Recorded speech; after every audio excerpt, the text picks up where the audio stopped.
Sir Gawain shouted, "Hit me, hero! I'm right up to here with your threats. Is it you that's the cringing coward after all?" "Woo!" said the man in green. "He's wrathful too. No pauses then. I'll pay up my pledge at once, I vow." He takes his stride to strike, and lifts his lip and brow. It's not a thing Gawain can like, for nothing can save him now. He raises that axe up lightly and flashes it down, and that blinding bit bites in at the knight's bare neck. But hard as he hammered it down, it hurt him no more than to nick the nape of his neck. So it split the skin. The sharp blade slit to the flesh through the shiny hide, and red blood shot to his shoulders and spattered the ground. And when Gawain saw his blood where it blinked in the snow, he sprang from the man with a leap to the length of a spear. He snatched up his helmet swiftly and slapped it on, shifted his shield into place with a jerk of his shoulders, and snapped his sword out faster than sight. Said boldly, and mortal born of his mother that he was, there was never on earth a man so happy by half. "No more strokes, my friend. You've had your swing. I've stood one swipe of your axe without resistance. If you offer me any more, I'll repay you at once with all the force and fire I've got, as you will see. I take one stroke, that's all, for that was the compact we arranged in Arthur's hall. But now, no more for me." The Green Knight remained where he stood, relaxing on his axe, settled the shaft on the rocks and leaned on the sharp end, and studied the young man standing there, shoulders hunched, and considered that staunch and doughty stance he took, undaunted yet, and in his heart he liked it.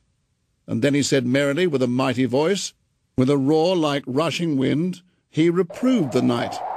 "Here, don't be such an ogre on your ground. Nobody here has behaved with bad manners toward you, or done a thing except as the contract said.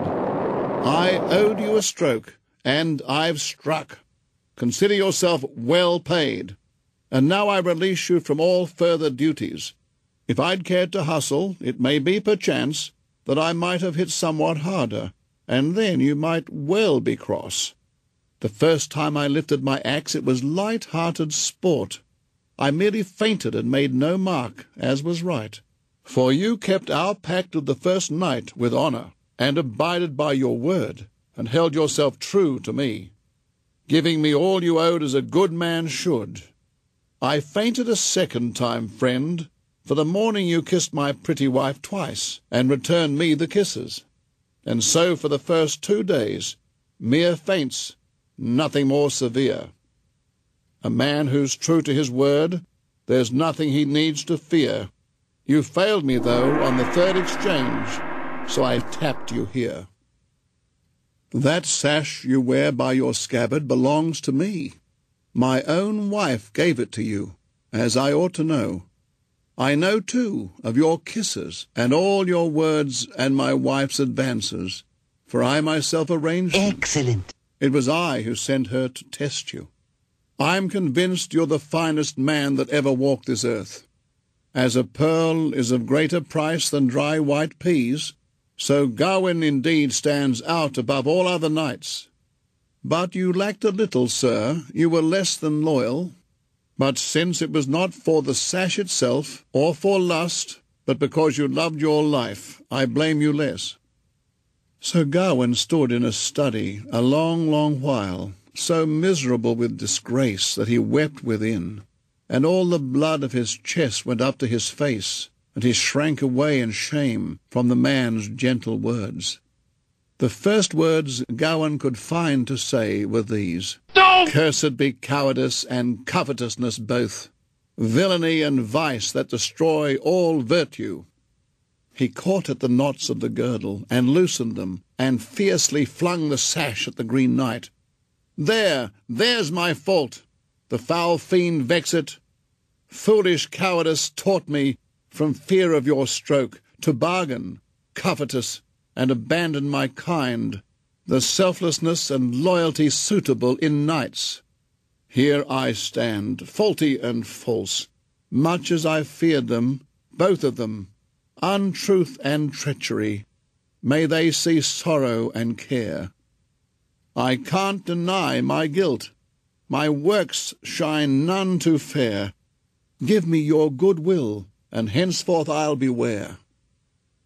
At that the Green Knight laughed, saying graciously, Whatever harm I've had, I hold it amended, since now you're confessed so clean, acknowledging sins and bearing the plain penance of my point. I consider you polished, as white and as perfectly clean as if you had never fallen since first you were born. And I give you, sir, this gold-embroidered girdle, for the cloth is as green as my gown.